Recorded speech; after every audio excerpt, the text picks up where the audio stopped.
Okay, welcome back to Trailmakers, and today we have Darth Vader's TIE Advanced X1. So, if you don't know, this would be the TIE fighter that Darth Vader flew in the first of the original trilogy, A New Hope. So, this thing has rockets, as you can see, it has rockets. It also has shields. This is one of the few TIE fighters that actually do have shields. So, yeah, this thing is pretty nuts. It's also extremely fast, from what I remember. Yeah, this thing going 500 is pretty good for across the board for my TIE fighter. So fitting the shields into this thing without actually breaking everything was quite the challenge, from what I remember. It's been a while since I've actually used this one. Okay, let's get on this guy's tail. And just hope the lasers lock onto the correct target, because I know they just like aiming for whatever is closest to the front of your vehicle, or whatever directly in front of you. It's like, nah, we gotta target the thing that's like completely out of our shooting range, like 10 light years off to the left. And it's like, oh wow, great. Cool, glad I have you right the laser targeting system. But yeah, this thing is pretty amazing in combat. It is also extremely maneuverable by design, because this is supposed to be essentially a TIE fighter, but like times 10.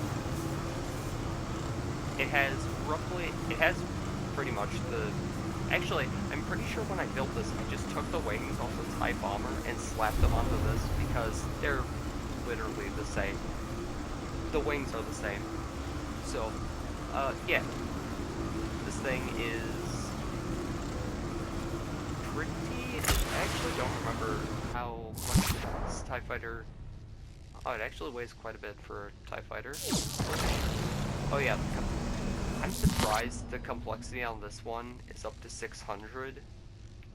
So, let me just show you the functionalities. So, here we have the weaponry, which is piston glitched into the fuselage just for ease of use. So yeah, you have 2 rockets, 2 blasters, then there's some sort of logic gate that keeps the wings folded in.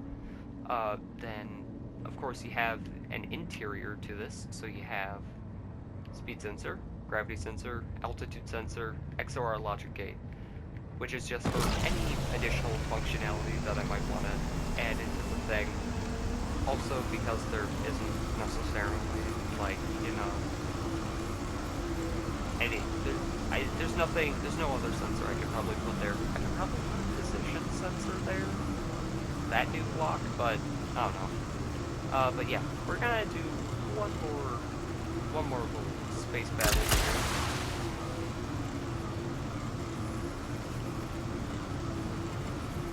Just dive straight down on these guys.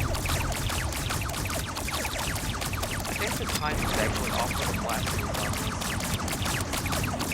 It doesn't sound right. But maybe it's just because of the frame rate, because there's 8 trillion space pirates flying in all at the same time. I actually don't know why the frame rate is so bad. That is... Okay. Get in a little tunnel. It's fine. Oh, yeah, so the shields are in the, weird tail section of this thing, which is the only place it really can go. There's not enough space in the cockpit area. Because otherwise, this thing wouldn't even go all that fast. I'd have to use, like, all the thrusters. And it just wouldn't be a great compromise. Okay, this guy. Shields are very helpful because A, it prevents you from getting pilot sniped out of your seat. And it also, you know, it can protect you from generic fire in general. Oh right, I forgot. This thing has a burst fire mode, which I mentioned in my TIE Interceptor video. So, pretty much, right trigger would fire normally, but if we, let me just wait till we get closer to the path. First fire mode fires both of the placers at the same time, allowing for a nice devastating stream of lasers to shred enemy ships. So, I'd also say this is the best way of getting rid of shields for other players. So, yeah, you have that. Okay. Well, we can't let this guy go. But yeah, it also is good for starting engagements, just to get rid of space pirates right away. Just right out of the gate. Anyway, let's see, what would I suppose I could compare it to my X-Wing. Let's do a quick size comparison. So, the TIE Advance X1 right there.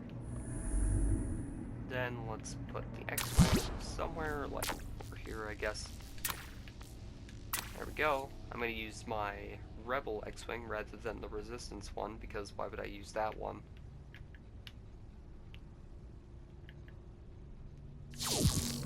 There we go. Okay. Line it up. And it is already noticeable that the X-Wing is it's a little big. It's a little bit of a larger ship, I would say. Yeah, the X-Wing is pretty huge compared to this. But yeah. Wow. Man, my X-Wing looks...